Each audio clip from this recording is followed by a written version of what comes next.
Welcome, friends, to the How-To Heretic. I'm Uncle Mark. And I'm Uncle Dan.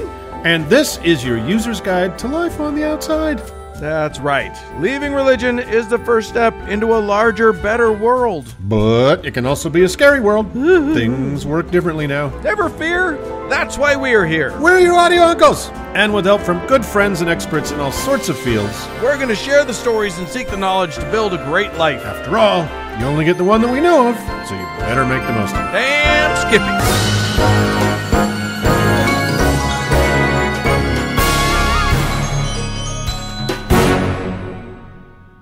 Well, guess what? What?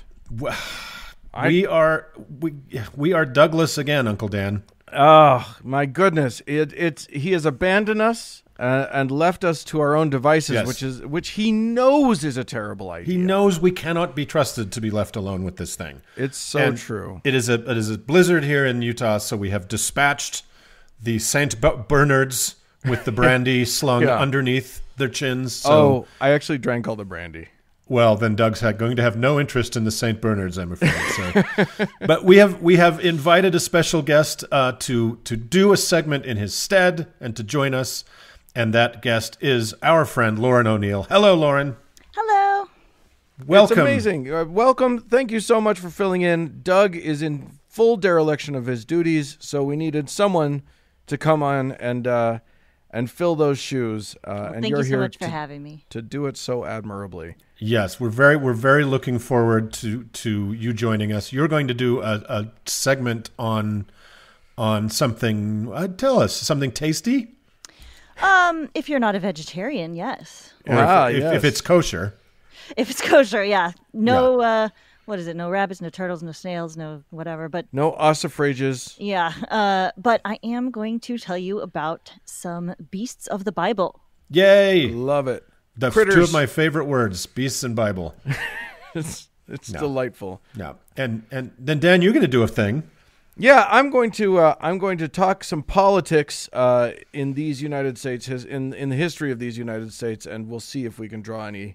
There won't be any parallels to current things because we fix problems and then we move on, right? Yeah, and history never repeats, does it? Never ever. One of my favorite things about history: never repeats. Yeah, never repeats. Doesn't It's always even rhyme. the same every time.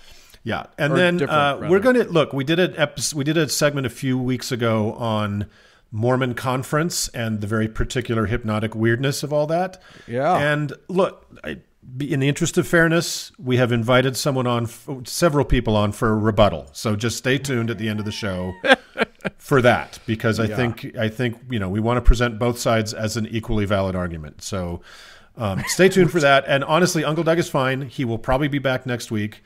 But he's just kind of wound around his day job right now. So he is absolutely not stranded in the middle of Death Valley, currently looking for so a way please out. Nobody worry. And with that, let us do a show.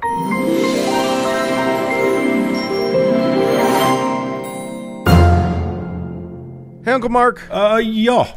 You know, it's not great weather right now here in Salt Lake City. No, well, if you like a very Christmassy sort of vibe, it's great weather. But. Yeah. But I'll tell you what it's not good for. It's not good for going to the zoo. But I do kind of love going and watching imprisoned animals be bored. Well, I like this. I like going to the zoo this time of year because it's when they release the snow leopard. That's right. Yeah. That's right. Yeah. It's because it's so cute. And it's stalking the children. Yeah, it culls the herd, as they say here in Utah. Really, really fun stuff. Well, we got a very special treat. Yes. Planned. Why don't you introduce who you've brought? Well, as we've said in the introduction, we have our very special friend Lauren O'Neal to join us this week, and I think that we, Dan, and the absent Doug are biblical amateurs, dilettantes. I think we dabble, but I think Lauren is a bit more than that. Lauren went That's pro. very flattering. I don't know if it's true. I feel like you went pro. I feel like you've read the whole thing at least, which is better than I've done. Yeah. I have. Yeah, and you've read it quite a bit on the air in your own podcast, Sunday School Dropouts. Indeed. But there's a very special sort of part of the Bible you want to talk about today. Yeah, and that part is aminals. Yay! and they all are happy and treated well, and everything's fine. Yeah, that's the main thing to know about animals in the Bible. Animal welfare is very big in the Bible. And you can use their jaws as weaponry. True. If you need to. True.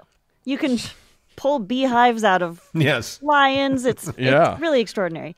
But, okay, so I listened to your episode where you were talking about the animals that are clean and unclean in Leviticus. Yes. Oh, did we even get through that episode? Because all I can remember is laughing so hard I was crying. The word weasels really got you.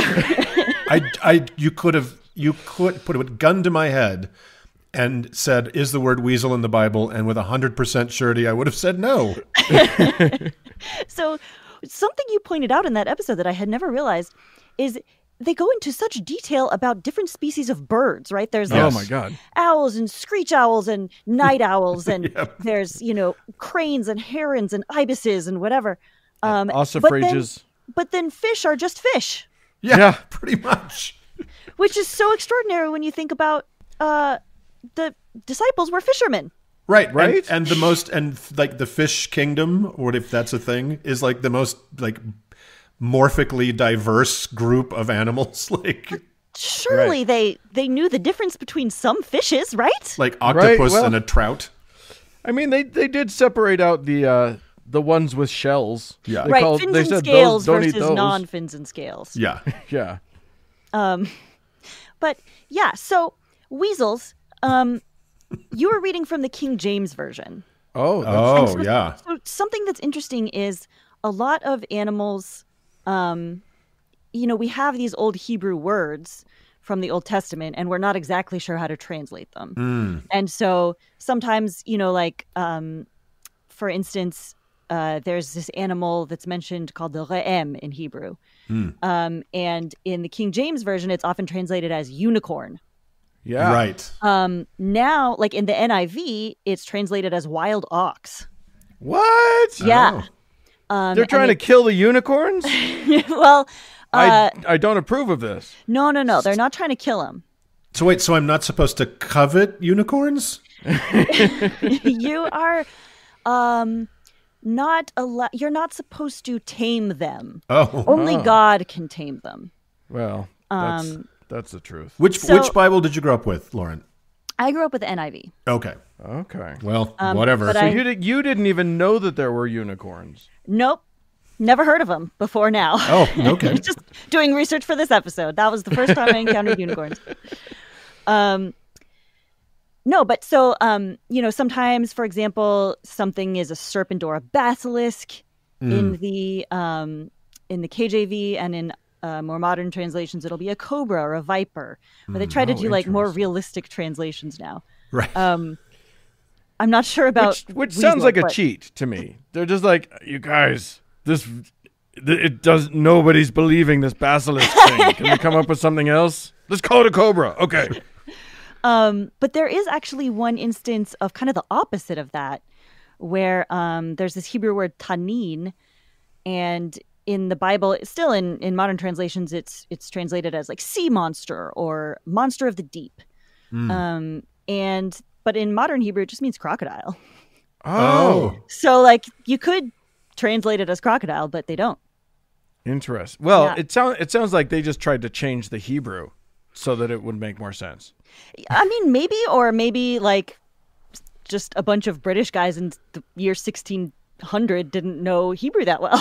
Right. Like, who knows? Under the direction of a gay king, I think it's important to point out. Yeah. Which is why he wanted language to be so flowery and pretty. That's right. Because that's how we are. So, one of the most interesting passages in the Bible for animals is this big speech that God gives to Job at the end of the book of Job, where basically, Job is like, okay, why did you do all this? Why did you kill all my family and destroy all my crops and give me boils and whatever? I think that's a reasonable question. Yeah. It does seem like, you're not asking too much to ask that. Right. But God's answer is basically like, I'm God and you're not. So go fuck yourself. Sucks to be you. Yeah. But the way he says that is very poetic. I mean, the poetry is actually really beautiful. The passage is very beautiful. The sentiment is abhorrent, but he basically goes through and he's like, were you there when I, created the ocean and the stars? Like, can you cause earthquakes? No? Well, then you don't know. You don't have any grounds to question my authority. Right. But he goes through all these animals and he's like, do you make sure the baby ravens are fed?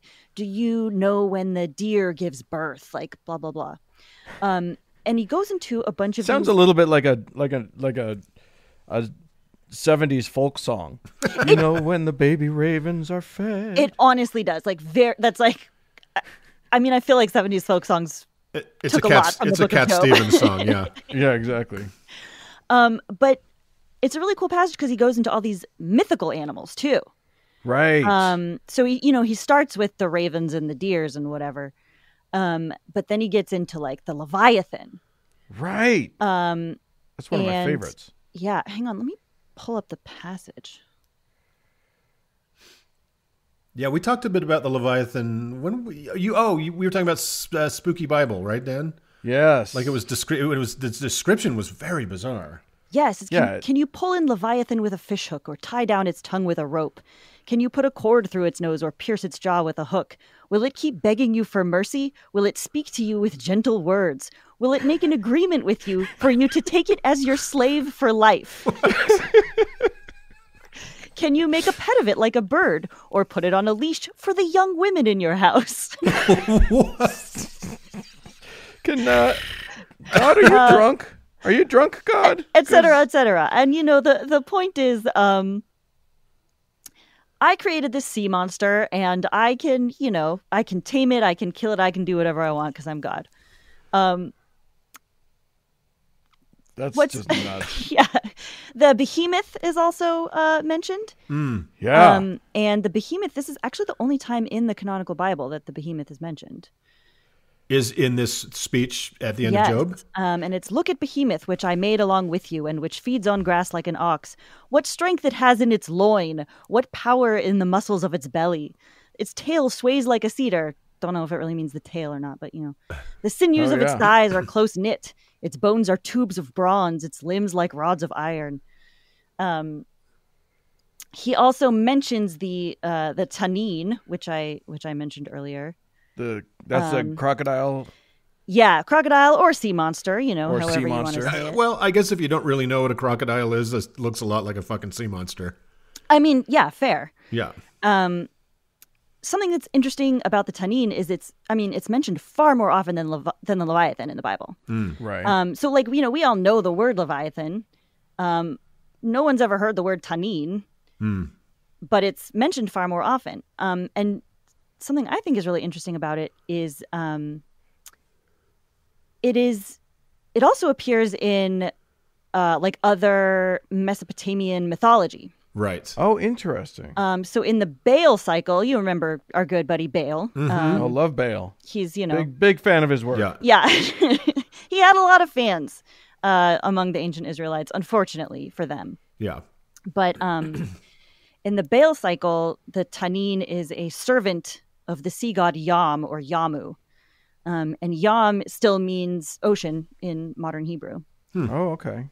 So I think that's interesting that there's this other, there's just this kind of monster in there that's just kind of like, I don't know, the Cyclops or, a centaur or something. It's like from another culture or also existed in other cultures. And you can find it in the Bible if you look hard enough. Yeah, it is fascinating that I love that, they just took one of the monsters from one of the other religions and threw that in. But it's probably more like it was in both of them, and then Judaism grew away from that or whatever. Right. But also, when you read the accounts of the Leviathan and the behemoth and whatever, it talks as though we, the reader, should know what he's talking about. Like the way it's presented is just like, and also the eagle, and what about the giraffe, and also the Leviathan? Yeah. Like it's I feel like there's a J.R.R. Tolkien element to this that we're not acknowledging. It's like the Bible extended universe. Right. Yeah. Yeah. And then there, like you were saying, how now it's not sea monster anymore; it's crocodile or whatever. It seems like there's this, somewhere along the line, and it's probably all those English guys in 16 whatever decided this is way too fantastical.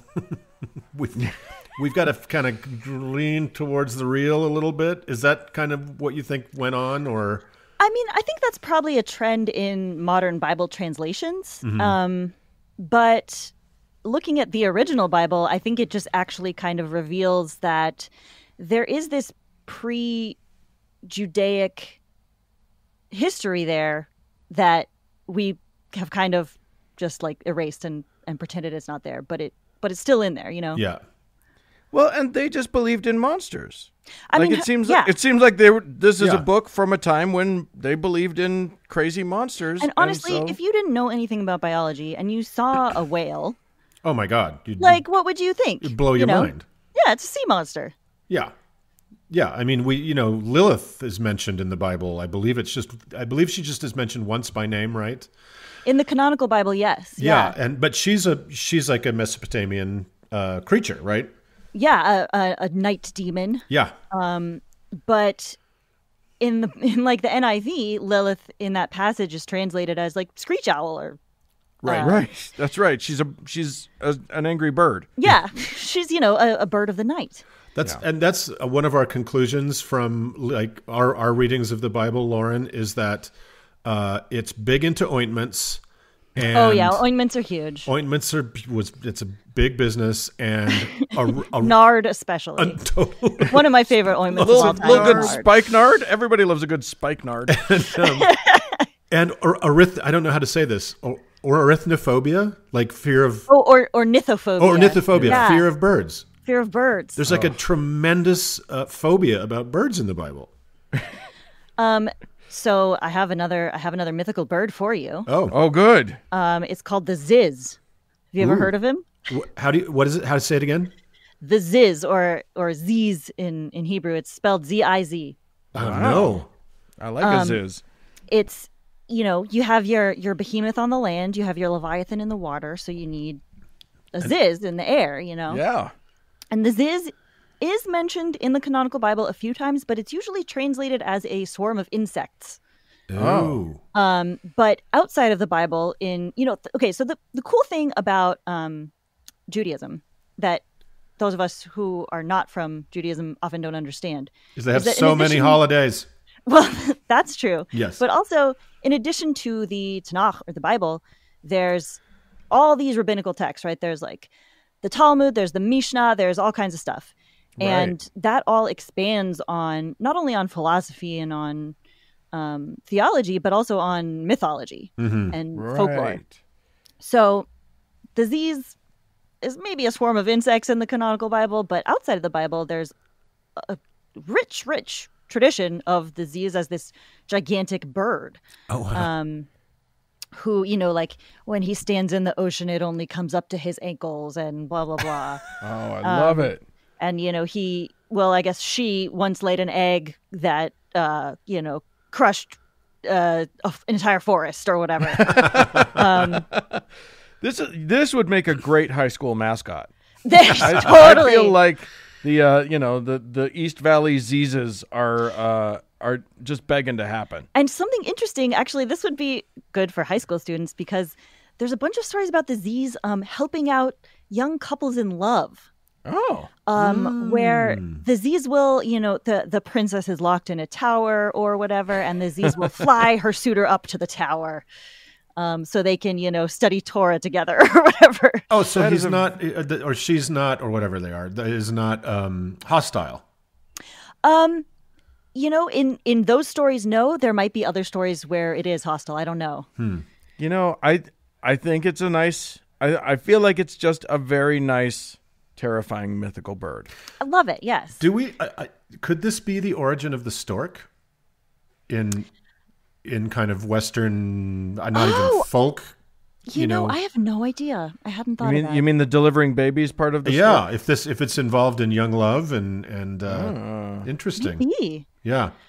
Another cool thing about the Ziz, the Leviathan, and the Behemoth, but especially the Leviathan and the Behemoth, is that in Jewish mythology, there are a lot of stories about how at the end of days, at the final banquet, Right. people will get to sometimes hunt these animals and then eat them. Oh, God. You haven't lived till you've had Ziz fricassee. Yeah, exactly. Get a big slab of Leviathan chop. Yes. Sometimes also the banqueting tent will be made of the skin of the Leviathan or whatever. Wow. Wow. Yeah, so those are. Do you guys like- remember the movie The Freshman? I feel like that's what we're... That's right. Were they the gentleman's club that was secret and they would eat like the last of an endangered species? Right. Yeah. Yeah, exactly. Yeah. I missed out on that film. You're but- probably too young for that. We're old guys, so Right. I don't know how young you are, but I think it was one of Too young. Brando's last movies. it was. Yeah. It was. It was I'm brilliant. 33, so I'm in my Jesus year right now. Oh, okay. Very Congratulations. excited to see what the Lord has planned for me. Yeah. Go watch. Go watch. Look, it's COVID times. You got nothing else to do. Go watch the Freshman. You'll enjoy it. Matthew Broderick. It's fun. Another cool thing about these mythological beasts is that there is only one of each. Oh, okay. Because otherwise there would be like they would start reproducing and then the world would like run out of room because they're so gigantic. Right. We would know about them. Yeah. Otherwise, Yeah. if there were more than one of them. Yeah, so they're total one-offs. There's not like multiple Leviathans. Correct. It's like Although it's like some, Nessie. Yes, exactly. Although some stories do have that there was originally a mating pair that God created on, the fifth day or whatever. But then like he castrated one of them so they couldn't reproduce. One of them caught a cold. Wow. Another mythological bird in the Bible, and it is mentioned once in the canonical Bible, again in the book of Job, is the phoenix. I mean, we translate it as phoenix. It's not exactly the same. In Hebrew, it's the chol, but it is a bird that never dies. It instead of bursting into flames, it grows smaller and smaller, and then it reappears. It just shrinks. Yep, just shrinks. Wow. And there are legends that it's the only animal that didn't eat the fruit of the tree of knowledge when Eve offered it. Apparently, once Eve got a taste of that fruit, she was like, "You guys." So wait, right, because every animal is You all naked, gotta naked try and- this, yeah. because animals are all naked and fornicate. Is that it? I guess so, yeah. She turned to the elephant behind her and was like, "You got to try this." Just like, you have never tasted anything like this in your life. But the phoenix abstained, so the phoenix gets to live forever. And just drinking kind and of drinking. get super small and then get big. Yes.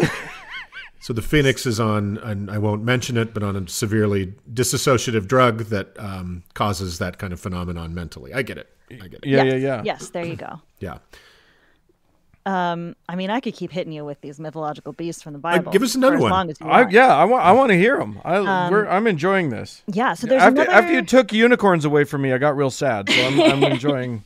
I some can of tell them you back. more about the Re'em, which used to be translated more often as unicorn and now wild ox or Aurochs, Auroch. Okay. Which is the type of wild ox that you see in cave paintings. Oh. In modern Hebrew, it means oryx, Oryx, as in the antelope Right. that existed in Israel. Yeah. Those two words, turns out, are not related at all.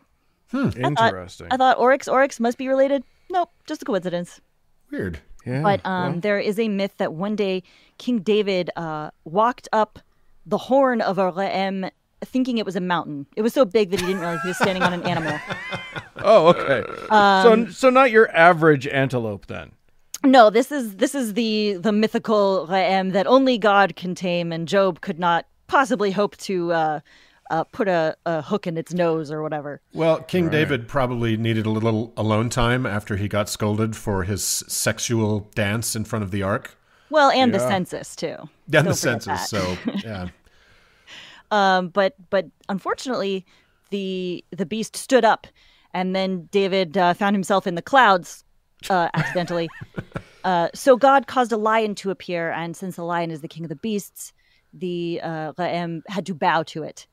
Oh. Which allowed David to dismount. That is a roundabout way. You'd think, look, God theoretically is going to be omnipotent. You'd think it could just say, okay, bow down, let him off. But I do like going about it with the with the angle of like, I'll summon a different beast. Yes. We'll just complicate things.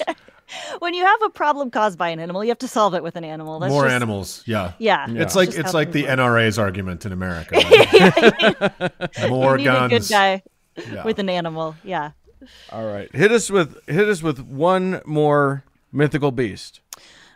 Okay, let's see. How about the Rahav? Ooh. In English we anglicize it as Rahab, but it's not the same as Rahab the prostitute. Right. In the book of what is it, Joshua? We talked about Rahab, didn't we, Dan? We definitely know Yeah. the book. Yeah, Rahab rules. But her name is Rahav, and then this is Rahav without the ch. Oh. So okay. this is another sea monster. He's very arrogant. Typical. God told him. I like knowing personality traits of the mythical sea monsters. This is actually his main thing is that he's arrogant and disobedient because God told him to drink all the water in the world, and he said, "I'm not thirsty, thanks." What? Why did God want him to drink all the water in the world? Unclear. Oh, okay. Just That's not for you to ask. Was that a whim? post flood solution? Maybe. little antediluvian Yeah. answers. And that is also used as a poetic epithet for Egypt. Because it's like, oh, they're so arrogant, they wouldn't drink all the water, I guess. Those dicks. Probably they wouldn't even drink all the water in the world if you told them to. And officially in modern Hebrew, the name for the planet Neptune is Rahav. Really? Because it's kind of like the closest thing to like a sea god. Okay. Which Neptune is in Roman Yeah, mythology. so that's modern Hebrew because obviously the ancients did not know of Neptune. Yes, but I think as far as I know, most people in Israel just call it Neptune. But there's like interesting. an official name for it as Rahav. Oh, that's funny. Well, and actually, interestingly, that planet will also not drink all of your water. It's so annoying, honestly. It makes a lot of sense, really, as a name. My takeaway from all this is I'm really bummed that these stories are not in the Bible. I know, right? They're so great. I love, like, something that I really have loved about my podcast is getting to research Jewish mythology from outside the Bible because it's often it's like got the same bones, but it's more like folkloric. It's kind of like in the book of Daniel, where you get all these cool like folklore stories. Yeah. And they're so cool, especially when you got animals involved. Well, Indeed. So the Bible just got more boring. Great. Yeah. Oh, I have one trivia fact for you about animals in the Bible. Oh, tell us. All right, hit us. Cats are never mentioned. Really? Oh. Domestic cats? Never mentioned once. Really? You got dogs, you got lions, you got horses, whatever. You got every type of bird that they could think of. Every fucking bird. Locusts, but, crickets. Yeah. Not a single cat. Weird. Wow. That's super weird. So the jury's out on whether cats chew their cud or not. I think they have cloven hooves. Yeah. And 6 legs. And I've never seen a cat. that makes me love my cats all the more. So that they're not in the Bible. Yay for that. There you go. Well, Lauren, thank you so much for this amazing and informative bestiary. Well, thank you indeed. so much for having me on and letting Let me us talk know- about my favorite things. Let our podcast listeners know where they can go to hear you expound further on the horrible things in the bad book. So my podcast is called Sunday School Dropouts. I co-host it with my husband, Nico Bakulich. You can find it if you search for Sunday School Dropouts on any podcatcher. And it's on Twitter at SunSchoolDrop. We do have an episode called Beasts of the Bible, which will rehash a lot of the stuff that you just heard, but it has some extra stuff too. Thank you, Lauren O'Neal, so much for coming on. We sure do Thank you so appreciate much for it. having me. Then let's move on.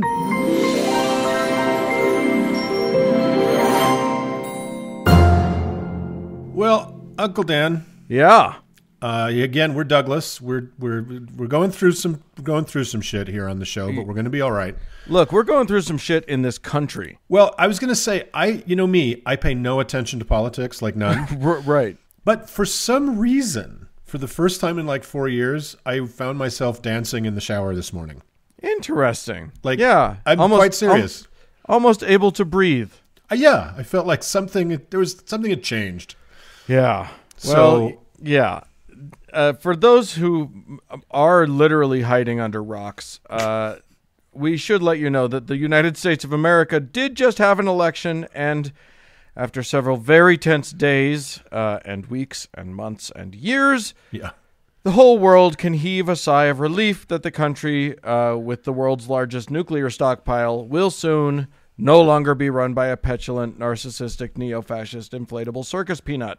Yes, and thank you so much for like fucking Paris and German cities ringing your church bells in celebration. That was something. Yeah. When the whole world breathes a sigh of relief when you lose your job, maybe reconsider your priorities. Thanks for remaining our friends through some difficult moments here, guys. Right. Yeah. All right.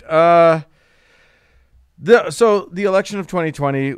It was dominated by issues like the coronavirus and whether or not it is, a real thing that should be addressed by somebody. Yeah. And Black lives and the mattering thereof. Yeah. Oh, and the obvious conspiracy by the leftists to force everyone to accept the mark of the beast in the form of an implanted RFID microchip and the legalization of pedophilic child trafficking cabals. So, issues on both sides. Yeah. One of the key issues that has marked the Trump presidency has been immigration and who shouldn't be allowed into our once apparently great country and who definitely shouldn't. So here's a good rule of thumb for who Trumpers would let into the country. If they're white, then we might, and if they're brown, turn them down. Or more specifically, if they use words like "Donde está" or "Allahu Akbar," then yeah, it's a no from me, dog. Yeah. So this kind of anti-immigrant sentiment is not new to the Americas. How the hell you say? No. Honestly, those feelings go all the way back to the 1490s Hispaniola. But well after that first crop of immigrants insinuated themselves onto this continent, the idea of foreigners bad has popped up fairly regularly in our history. I want to talk about a time in America where there was a lot going on. It's the middle of the 1800s, and the United States has a lot on its plate. It was a new country, and we really hadn't worked out a lot of the kinks yet. Lewis and Clark scoped out all the land west of the Mississippi, and the U.S. was like, we'll take it! So we had a little war with Mexico over who got to rightfully kill all those Indians that were there first. And some folks in the North were getting really grumpy about the Southerners cheating at capitalism by using unpaid labor. Oh, and we were starting to get a little suspicious that Africans might actually be people, with rights and stuff. Well, that's been resolved. Right? Yeah. Yeah. But at that moment in history, everyone had a lot on their minds. The major political parties at the time were the Democratic Party and the Whig Party. Now, I don't have time to go into the complexities of those parties, but when I say Democrats, they were not at all related to the Democrats that we know and try to love today. Yeah. The Whigs were actually a pretty strong party. In 1849, for example, their candidate, Zachary Taylor, a hero of the Mexican-American War, won the presidency, which is really weird because he kind of hated politics and had, this is true, never voted in his life. Really? Really. So he was the Kanye of that election. Yeah, exactly. But he was a war hero, old, rough and ready. Yeah. He was strong and powerful, and oops, nope, he's dead. 18 months into his presidency, he kicked the bucket, succumbing to what seems to be heat stroke. Then his vice president, Millard Fillmore, took over and signed the Fugitive Slave Act, and everybody was in a clamor, and shit completely fell apart for the Whigs. Now, a lot of people worked to fill that void. The Republican Party arose on a largely anti-slavery platform, again, not connected to the current Republican Party, even though they're mostly still against slavery. Mostly. But slavery wasn't the only issue of the time. There was another issue that was burning in the U.S. You see, the American democracy experiment had gained fans all over the world, and all over Europe in particular. Popular uprisings called for an end to the top-down rule of the millennia past and demanded that the people get a voice. And when that didn't happen, disaffected people flocked to the United States by the thousands. And thus began the terrifying scourge, the worst thing to hit the United States since okra. It was the Catholics! Yeah, you thought American religious hatred was about Muslims? Psh, they're Johnny-come-latelys. Yeah. No, it's Catholics. Those were the real plague. Yep. Now, fear of Catholics in the United States was not new. Quote-unquote founding father Samuel Adams wrote a lovely screed in the 1700s about how important religious tolerance was, except for Catholics.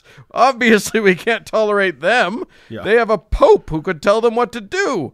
And what if they then take power? We'd all be subject to a pope. So, of course, he was more fresh from Europe when Protestant clashes with the pope were very real. So, but still, they hated the Catholics. Yeah. The reasons for hating Catholics were different in the mid 1800s. This was because all of those Europeans flowing into the United States from Germany and Ireland were awful. They weren't the good Germans and Irish. They were drug dealers. They were criminals. They're rapists. They're taking our jobs. Yeah. And they were Catholics. So in the 1840s, nativism became the watchword. As a matter of fact, a political party known as the Native American Party formed, which was all about promoting the rights of Native Americans. And of course, by Native Americans, I mean white people who were born here. Yeah. Obviously, what did you think I meant? Can't mean anything else. No. You know, Native Americans, like you and me, Mark. Yeah, like us. Yeah. So by 1844... anti-Catholic sentiment was so high that there were riots.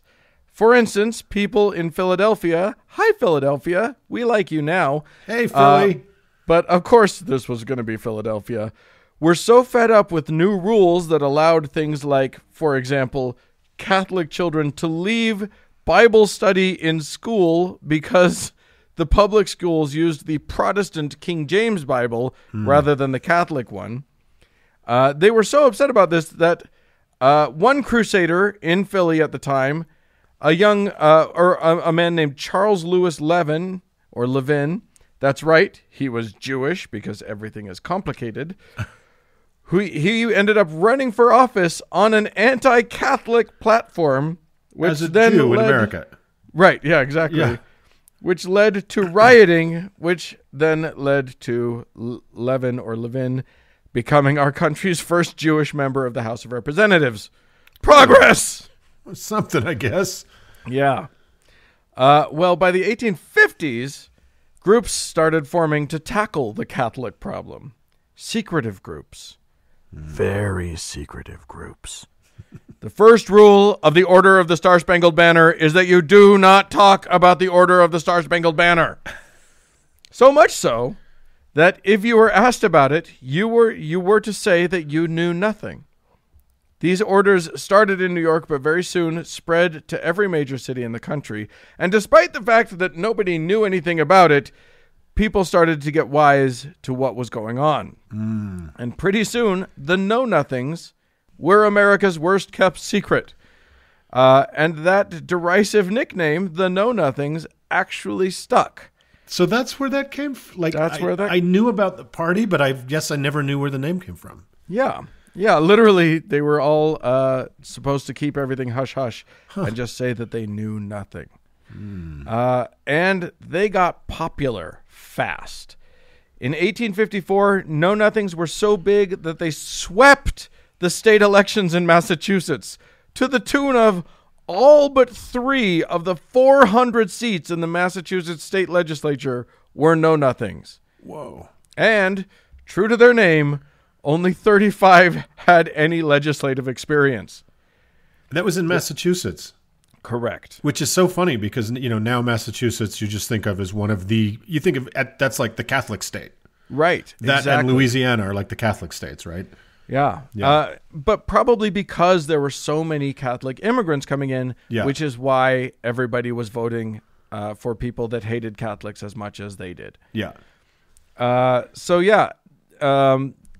They're basically the only qualifications that most of these Massachusetts politicians had was that they hated Catholic immigrants the right amount.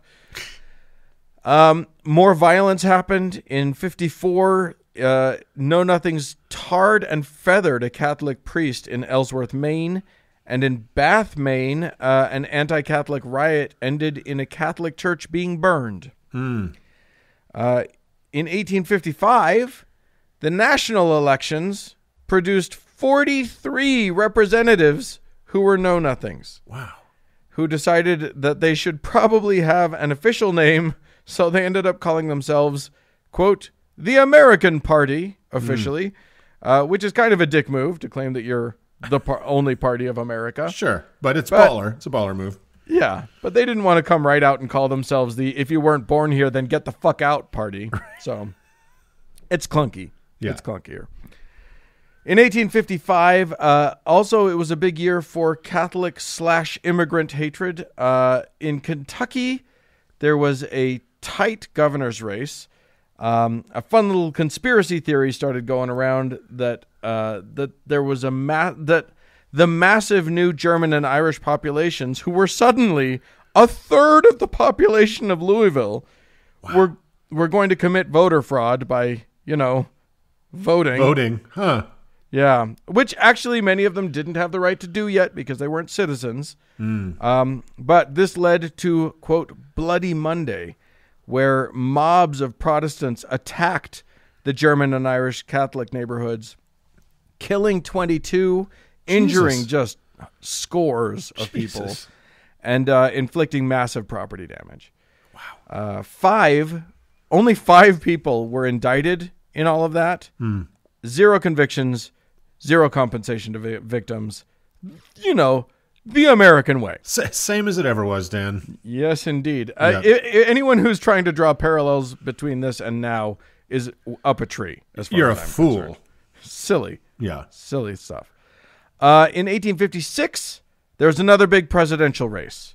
Know-Nothings run Millard Fillmore, who had not been chosen by his own party to rerun for office after being president after Taylor died. So he had already been president. Not a bad idea to nominate him. Interestingly, they may have nominated him without asking his permission. He was out of the country at the time and had never shown any allegiance to them or even attended any Know-Nothing gatherings before. But he got back, they told him about it, and he wanted to be president and really liked the fact that the Know-Nothings were pretty much silent on the slavery issue because, that gotten him in some trouble before. And it had basically destroyed his former party. So he was pretty quiet about immigration, and instead focused on keeping the Union together and accepted the nomination. His strategy didn't work. He came in third after the Democratic candidate Buchanan, who won, and the Republican Fremont. Fillmore narrowly lost several southern states. In the end, he had 21% of the popular vote and got only 8 electoral college votes from cute little Maryland. Oh, good for you, Maryland. Yeah. And here's the thing. In the middle of the 1800s, the strategy of being wishy-washy on slavery and only caring about hating Catholics, as strange as it may seem, was not destined to do well.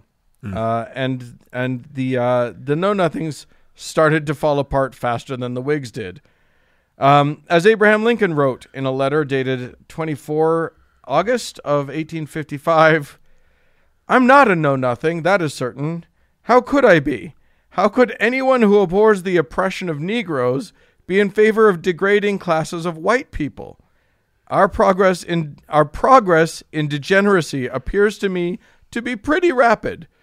As a nation, we began by declaring that all men are created equal. We now practically read it, all men are created equal except Negroes. When the Know-Nothings get control, it will read, all men are created equal except Negroes and foreigners and Catholics." Wow. Okay, Abe. Yeah. He went on to say, "When it comes to that, I should prefer emigrating to some country where they make no pretense of loving liberty.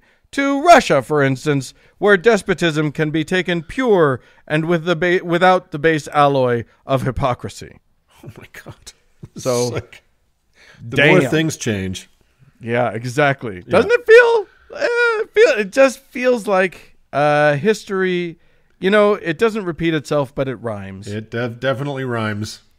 Yeah. So the Know-Nothings in the South were pro-slavery. In the North, they were anti-slavery. It turned into a big mess because when your party is founded on just hating one group of people, not everybody can line up on the other issues. I'm just thinking about Republicans in one state yelling "stop the count" and in another state saying "keep counting." Yeah. I don't know why that came to mind. It's just a weird that's thing. Weird. Just happened in my head. I don't know what that would be about. But sorry, I interrupted you. Continue.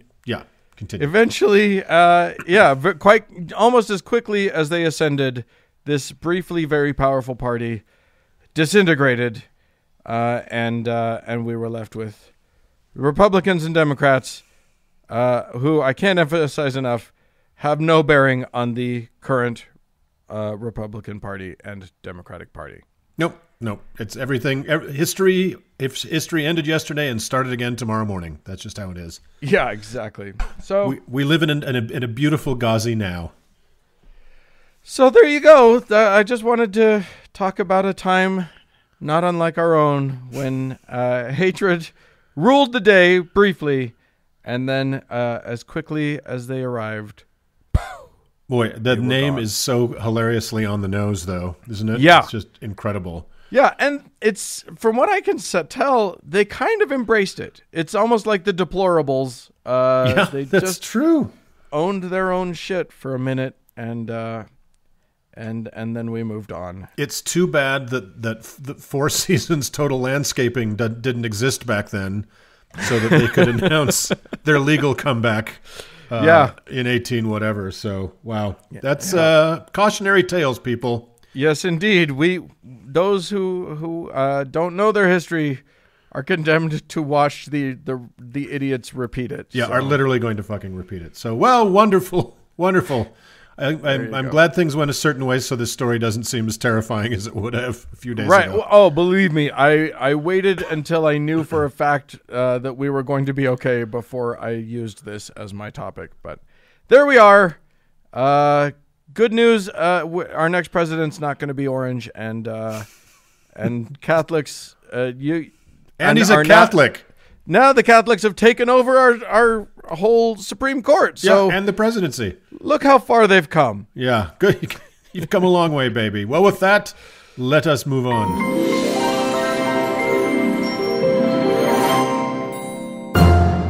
Uncle Mark.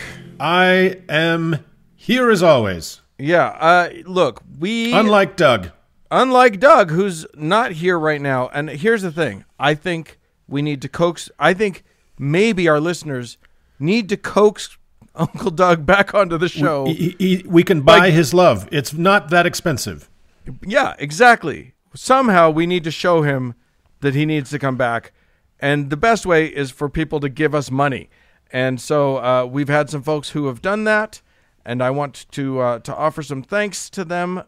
Thank you so much to Adam, to Ben, to Tasty Trollbait, haha, And to Mary for being our most recent donors there on Patreon. And we've got one more. You've got one that's a one-time donation. Yes, that's right. We got a lovely one-time donation from our new PayPal function that you can also find at the site, and that is from Jonesy. So, Jonesy, thank you. And so, any of you that want to see a future that has an Uncle Doug in it, please feel free to, or if you don't, either way, you let your vote be in the form of money by going to howtoheretic.com. You click on the support us thing. And it'll guide you through. It's super easy. It's fun to give us money, so really, please enjoy yourself by doing that. And if you can't do that, we totally understand. Please go ahead and give us 5 stars, write a review. Yeah. It helps us out. Yeah, if the show's been helpful to you, the writing reviews and giving us 5 stars actually makes it appear to more people. So think about them, not just yourself. And or if you can't think about them, just think about us. Give us 5 stars. What do you have to lose? That's right. Yeah. Let's move on.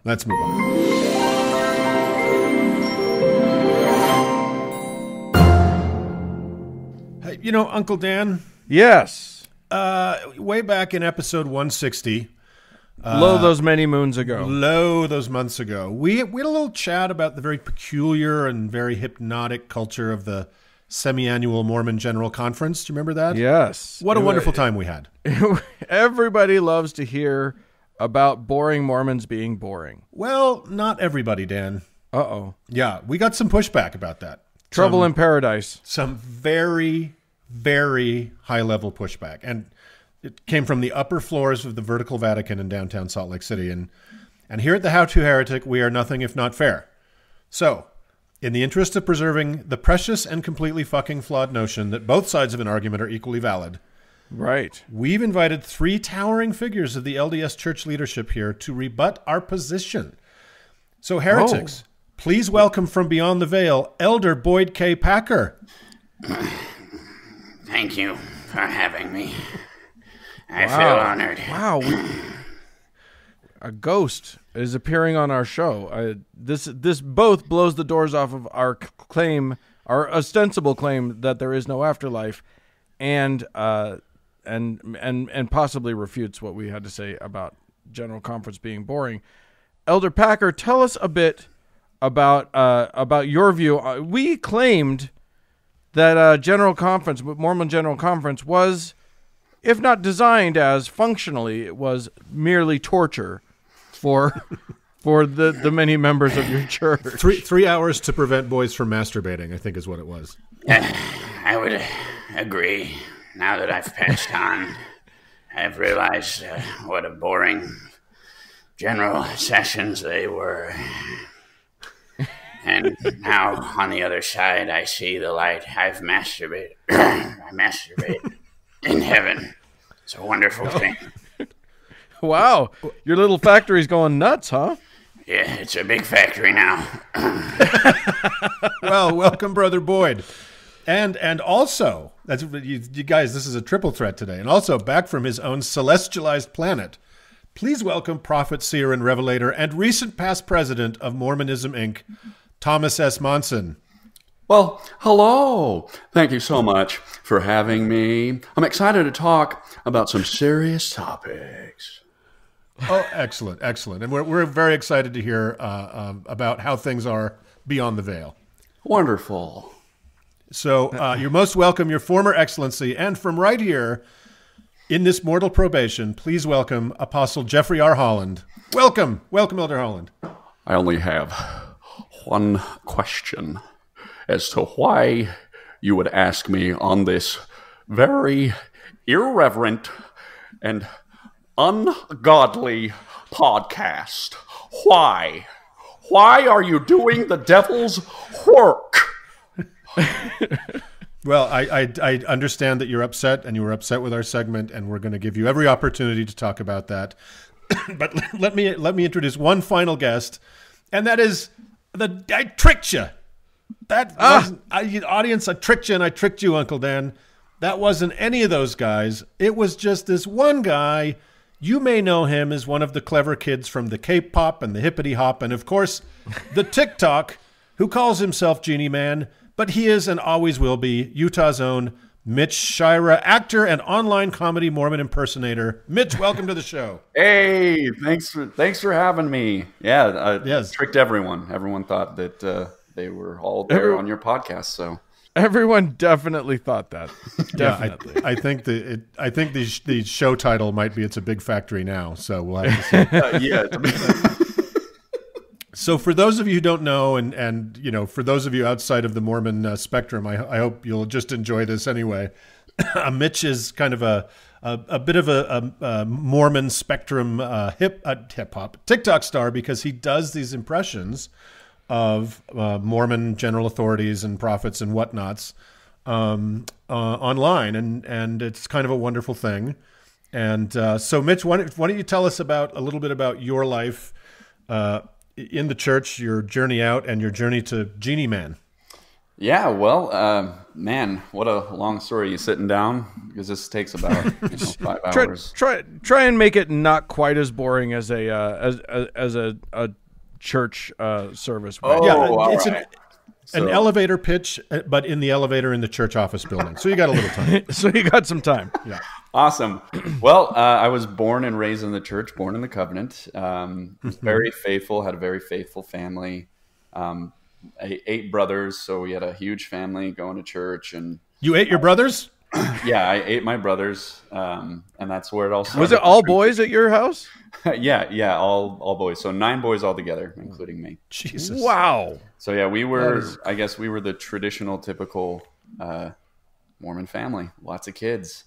I did the whole 9 yards. I went to primary. I always went to Boy Scouts and did the whole young men's and prepared for my mission, went on a mission, full 2-year mission, and went to South Korea. And I absolutely loved it. Even though, later in life I realized everything I was peddling was bullshit, but no. But you didn't know that at the time. I did not. I was a huge advocate for quote unquote the truth. So I would just bear my testimony and let the Spirit do the rest. How did the Koreans receive that? It's I guess technically speaking, it is compared to Mormon standards, or if you compare missions, but it is a harder mission to get conversions. And they were, and what's really interesting is actually you would think that there are the predominant religion over there is actually half and half. Half of them are Buddhist, and the other half are Christian. And so even clear over in Korea, I would confront Korean pastors that would pull out their Bible, and then they'd be like, Joseph Smith did this and this and this, right? And I'd be like, lies. And they're pretty evangelical, right? It's like pretty evangelical Christianity. Yeah. So even over in South Korea, it was a lot of, I ran into a lot of Korean Christians that really did not like Mormons or Joseph Smith, and I don't know why. I still haven't figured that out to this day. But what's not to like? I know. Yeah. But yeah. Anyway, I served a full 2 years, loved it. Strengthened my testimony. Got back. Found a wife, as I was counseled to do, as quickly as possible. Got married. So within about a week, right? Within about a week. And had 2 beautiful daughters. And it was about that time, a little after the birth of my second daughter, that I just started to realize some things about the church that I didn't like. And started out with just doctrinal issues, a very traditional point of view of I guess the best way to say it is I started to see I was reading the New Testament at the time, and I started to see the LDS church as Christ described the Sadducees and Pharisees. I was like, wait a minute, this is awfully close to what the Mormon church does as compared to what the Sadducees and Pharisees did. So that was my trajectory. I just started really diving into a lot of the doctrinal things that I questioned, and Well, that's your problem right there. I know. You're not supposed to. You're not supposed to think about those things. No, I'm. And at some point, it's okay if you think about it, but as long as you don't act on it, you're fine. yeah. At some point did you bump into the CES letter, or was this prior to that? This was prior to that, but it was not long after that. My buddy, my childhood friend, he and his wife had left about a year or two before, and he introduced me to that. He said, "Hey, if you're," he knew that I was kind of questioning some things, but I was still very strong in the church. I wasn't planning on leaving, and he said, "If you want to study some more, then you should look at this letter or this document." And I read it, and man, that rocked my world. But it made sense at that time. I was like, well, after the shock kind of settled, I thought, this isn't far off. I've been having a lot of questions and things have been not hitting me right, and now this explains a lot of it. Yeah, and so would you describe what we call your shelf breaking sometime around that time? Yeah, that was around when my shelf started to crack and break, and then about 2016, 17, I officially just said, you know what, I can't be honest and go to church and say I believe in this crap anymore, so I stopped. Nice. And you got the benefit of not having to listen to all those guys that you were just doing impersonations of anymore. That's true. Yeah, and it's so crazy how I'm sure you guys all know. Once you come out of the bubble, you go from a believing member of like drinking from the palms of those men's hands. You're like, wow, this is wonderful. Oh, what's he going to say next? And then you come out and you're like, man, I was an idiot. What was I thinking? Like now I'll see a general conference talk and be like, oh, this is so damn boring, and they're just saying the same things they've been saying for the last 200 years. So, well, and you weren't exaggerating with those impressions. It's like, I don't know if you watched The Vow on HBO, which is about the Nexium cult. But they kept talking about Nancy Saltzman, who was one of the founding members, one of the big higher ups there, who had studied neuro-linguistic programming, which is like has to do with like talking in a very slow, methodical manner and sort of lulling people into a sense of into a semi-conscious crazy state. Almost a trance state where then they were susceptible to suggestion or whatever. And the more they talked about it, the more I was like, I grew up with that. That was that was inflicted on me. Yes. So tell us about how you decided to start. I mean, obviously you're a voice actor, right? Yes. I mean, I guess I should say an aspiring actor / voice actor. I just graduated 2019 with my degree in theater. And so I'm just a young little, I guess, a baby in the acting world, just starting out. A whippersnapper. But a talented impressionist / voice actor. And so did you just start doing that to the general authorities to just kind of amuse yourself? So while I was an active member, I actually did impressions of mainly of Gordon B. Hinckley, and that was my first. I actually learned that one on my mission. I would just start imitating him, and I would leave. When I was like district leader, I would call some missionaries to get them to give me their numbers, and I would do it as Gordon B. Hinckley. Oh, it's a good prank. Yeah, and then I just went on from there and started learning Monson, Perry, and so as a member, a lot of members actually enjoyed it because I usually would talk about little things like what they were doing for Christmas or Easter, or just something like that, and so good wholesome impressions. And so after leaving the church this last summer. I'd been about 2 years out of the church, and I finally bit the bullet, downloaded TikTok, and I was sitting there, and I found the ex-Mormon community on TikTok, and it was beautiful, and I was like, wow, people are sharing their experiences. There was some humor, and it was really healing, and I was like, I'd like to contribute to this, And then I was like, well, but duh, I know how to do these.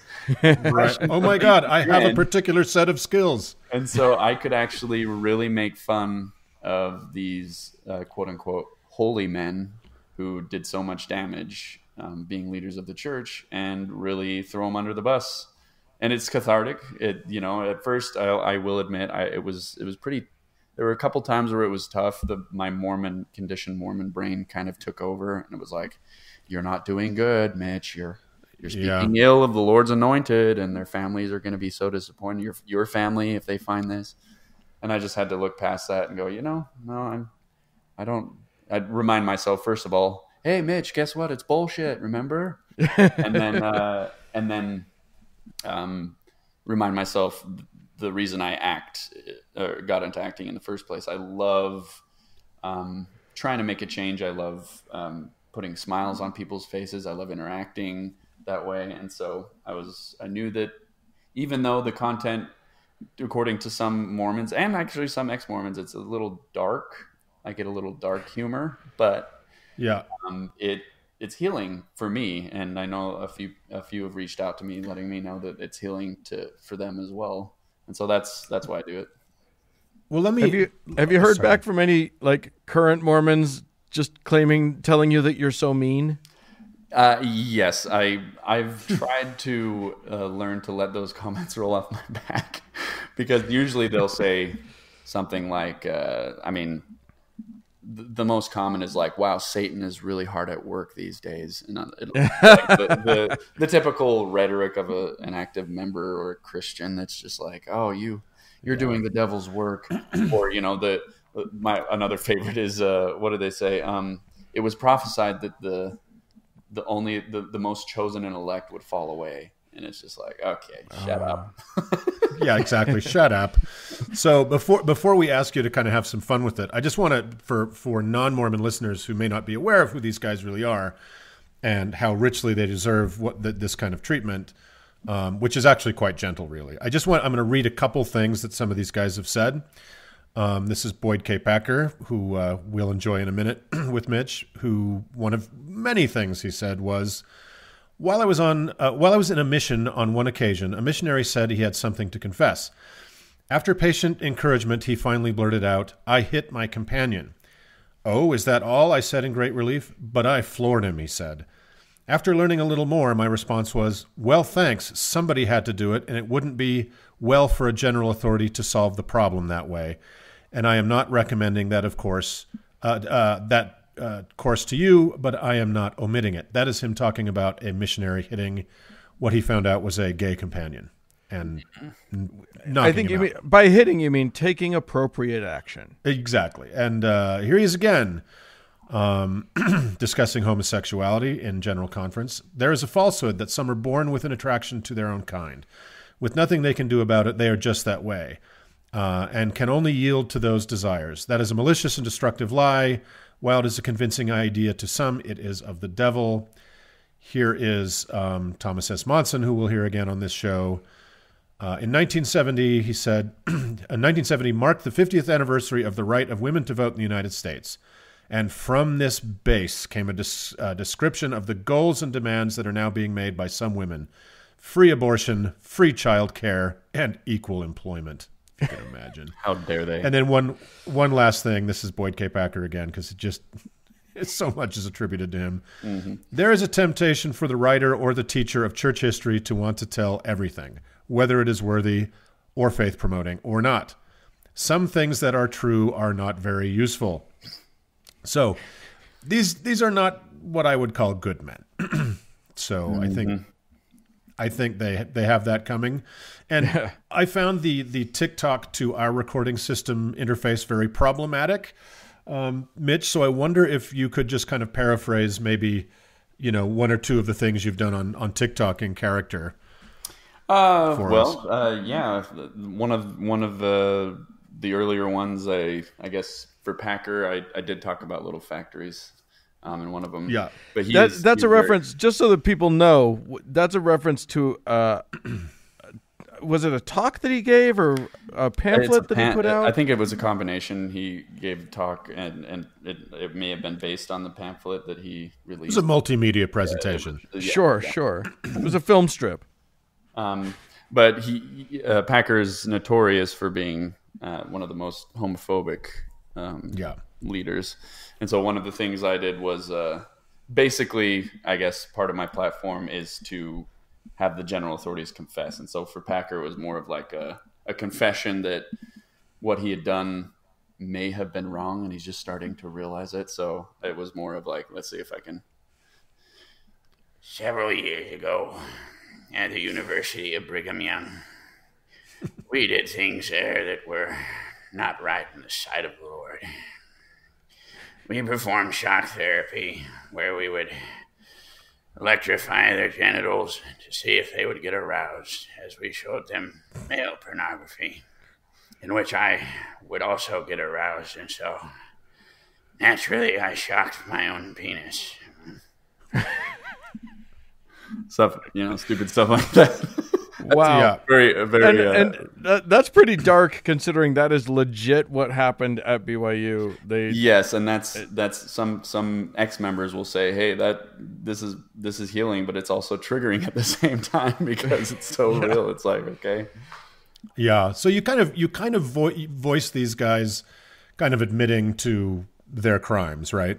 Yeah. Basically doing what they should, teaching what and apologizing, or being the humans that maybe they should have been in those instances, instead of especially claiming to be true followers of Christ. I mean, and so it's more of and having revelation, right? Having revelation for the one true church. So basically what that would be like if they actually were doing the right thing. Well, I thought we could have a little fun here to kind of close out the segment. And so we've asked Mitch to dig deep and to channel these personages. And we thought it might be fun to have you do some dramatic readings as one of your venerated Mormon professions. So all right. If you're down with it, why don't we start with Elder Holland giving an emotional reading of Dr. Seuss's Green Eggs and Ham. All right. Let me grab Jeff. Hey, Jeff. Is this the reason that I was brought on this show? To read this bull crap. That's all we got for you. I do not like them, Sam I am. I do not like green eggs and ham. Would you like them here or there? I would not like them here or there. I would not like them anywhere. I do not like green eggs and ham. I do not like them, Sam I am. Would you like them in a house? Would you like them with a mouse?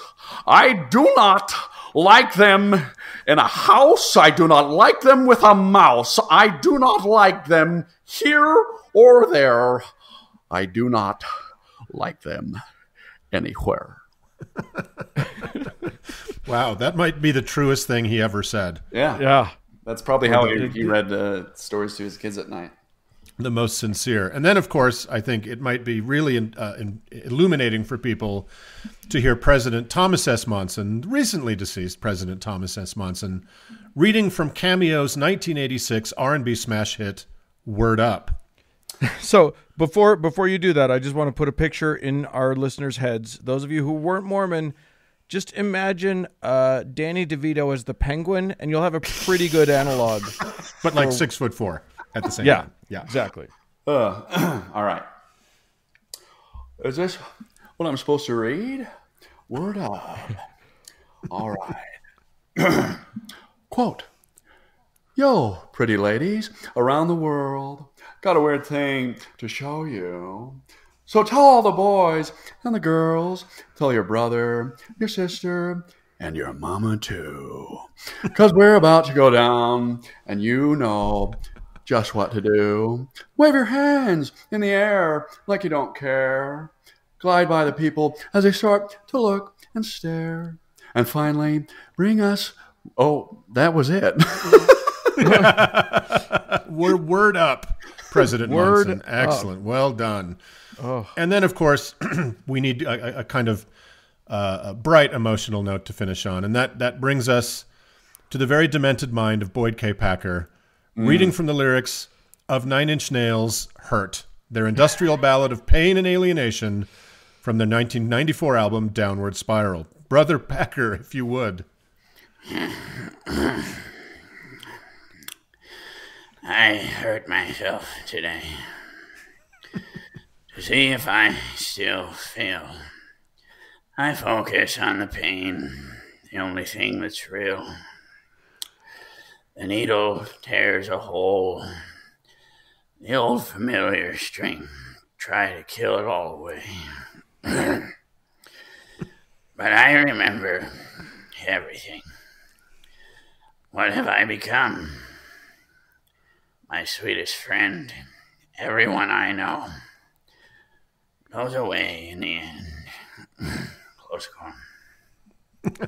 In the name of Jesus Christ, amen. In the name of Jesus Christ, amen. Well, I think that is going to absolutely destroy our Exmo listeners, and a lot of other people are going to hopefully be enjoying it as well.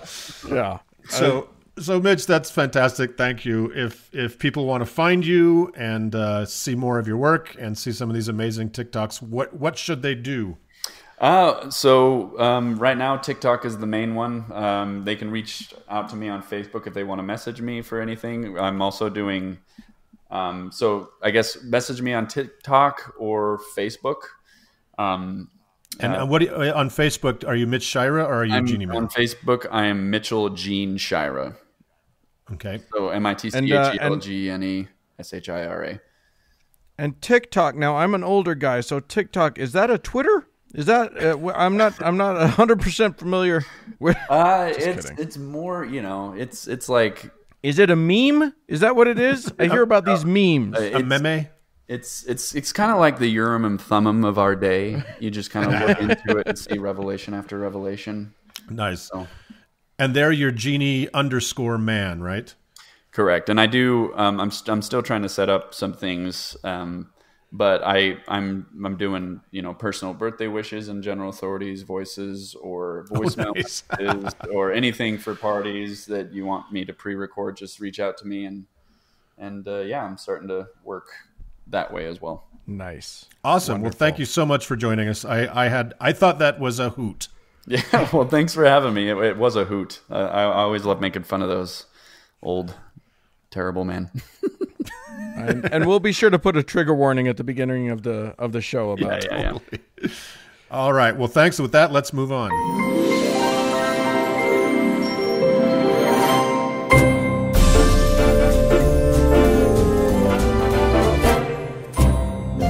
Well, friends, that's it for this week's show. Hey, we'd love to hear from you. If you do an impression of any members of any leaders of your church, please send us an email at howto@howtoheretic.com. Or if you are a giant zizzbird, leave us a voicemail about it at 903-88-HOW-TO, which is 903-884-6986. I'm also on Twitter at HowToHeretic. Yeah, thanks so much to all of our patrons. And thanks to Cody Layton for editing the show. And thanks to you, dear friend, for tuning in. Bye-bye.